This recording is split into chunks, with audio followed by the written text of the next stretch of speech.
bloque de 678 vamos a retomar el debate sobre el informe anterior que vimos respecto de la economía y el viento de cola, que terminó en ese momento cuando nos fuimos al bloque con un chiste, pero vamos a retomarlo en serio en este caso, ministro, sobre lo que planteó la presidenta respecto de la situación económica.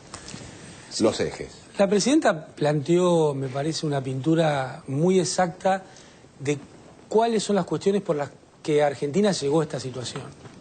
Esto no tiene nada que ver ni con viento de cola ni con nada, porque si no, eso que decía Macri, se puede resolver todo porque hay presupuesto, que yo, bueno, la verdad es que no resolvió nada. Entonces, el mismo viento parece que a unos los empuja más fuerte que a otros, sí, y no es que el viento los empuje, sino que, parafraseando a Tayana, esto tiene que ver con la conducción, el timón, tiene que ver con las herramientas, las velas, y tiene que ver con la política, el derrotero que elige quien está en el gobierno. Entonces, estos tres elementos han hecho que la presidenta lleve el país a la situación en la cual está hoy, que a mí siempre me gusta recordar esto. Yo estoy muy orgulloso de ser ministro de Economía de un gobierno que pone la política por sobre la economía. Y entonces termina siendo buena economía. Porque cuando los tecnicismos se ponen, y sobre todo el pensamiento único, se pone por encima de las necesidades políticas, bueno, la historia termina mal.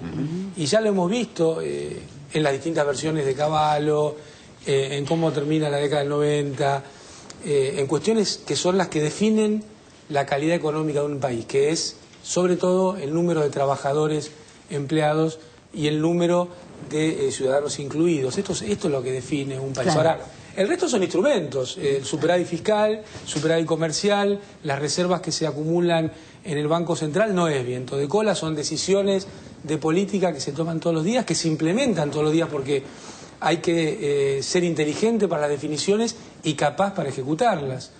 Me parece que el equipo que ha armado la presidenta y su conducción tiene que ver con esto y de esa manera nos paramos ante esta realidad que, dicho sea de paso, han pasado 8 años de gobierno, primero de Néstor Kirchner y después de Cristina Fernández de Kirchner. Sus funcionarios no tenemos una sola medida por la cual bajar la mirada.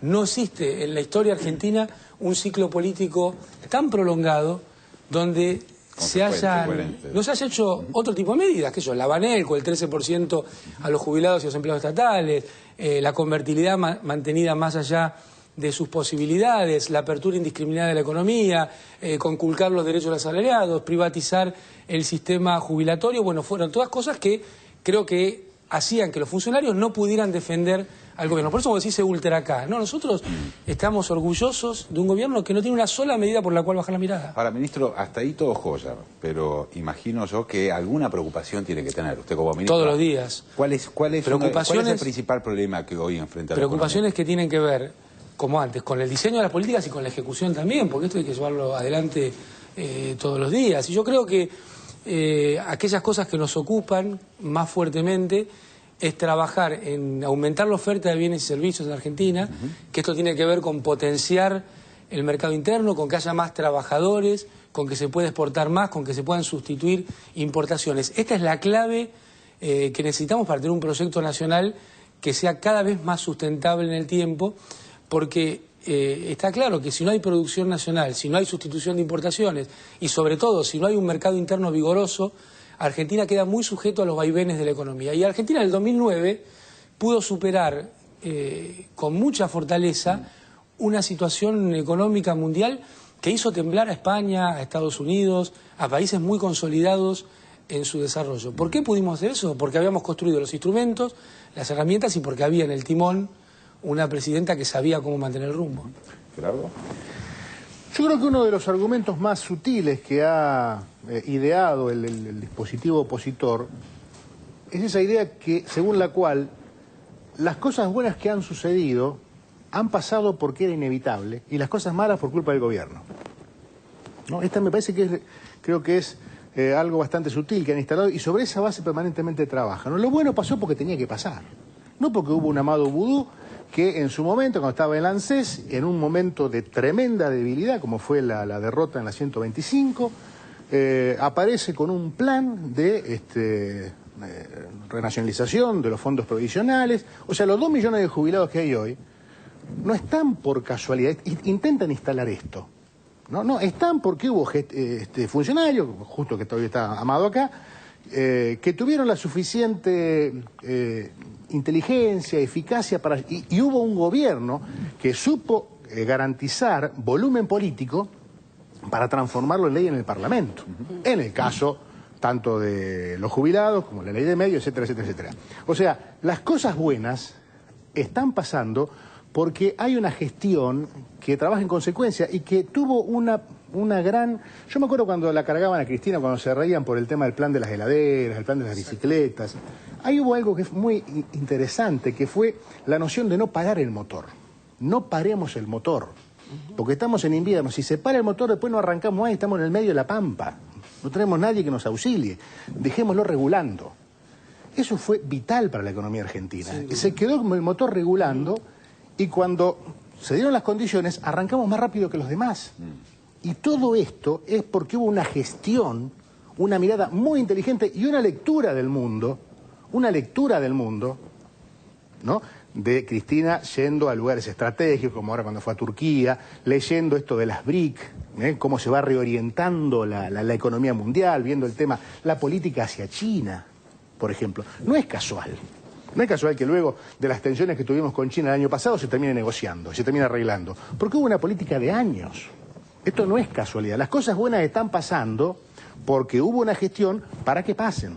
Sí. A mí me impresiona, perdón, la profundidad de análisis de Gabriela Michetti. ¿En qué sentido? Porque es el país. Es el país. Te lo dice ella que es de izquierda. Claro, teniendo en cuenta que es el país de izquierda de Gabriela Michetti. Es el país. La economía funciona bien porque es el país. Sí, pero mira, volviendo a este análisis que me parece central, nosotros hemos tomado gran cantidad de medidas decididas por la presidenta que la oposición estuvo en contra. En el tema de recuperar los fondos previsionales, la oposición votó en contra. En el aumento a los jubilados por ley, la oposición votó en contra. Con el tema de las reservas, la utilización de las reservas, que parecía que no eran de la Argentina. Las reservas eran no sé de quién. Bueno, o alguien se creía que eran de él. Sí.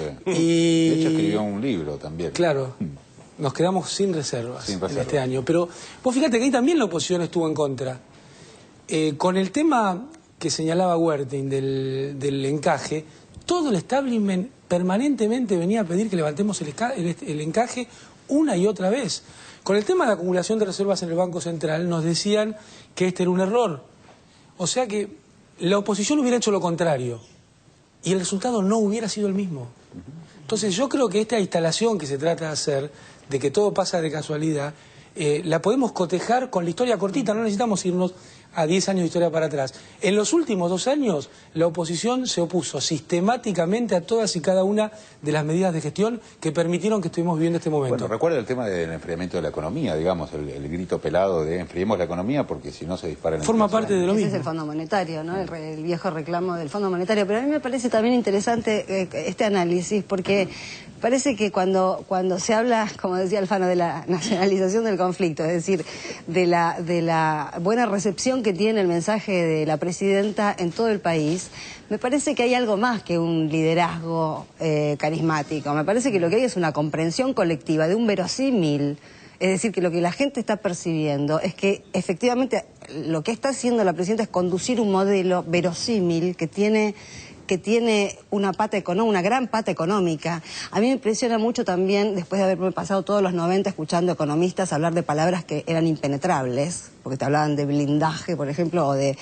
Cuanto más técnico parecía que era más interesante, y en realidad era más grande el sapo que te tragabas. Megacanje, ¿te acordás? El megacanje, todas esas cosas. Y me parece muy interesante que cada vez que la presidenta habla de economía o habla de medidas económicas, lo traduce eso en puestos de trabajo. Y ahí también viene la asociación con lo que decían estos dos estúpidos en el tape de Lanata y Petinato sobre los sindicalistas, digamos, ¿no? Me parece que en un modelo, en un verosímil del que estamos hablando, por supuesto que los sindicalistas tienen mucho que decir y que opinar. Por supuesto. Señor, vamos a un corte y ya volvemos. Lo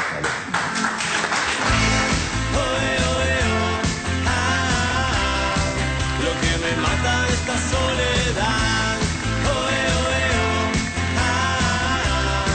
es esperarte y que no vuelvas más. Lo que me mata de esta soledad,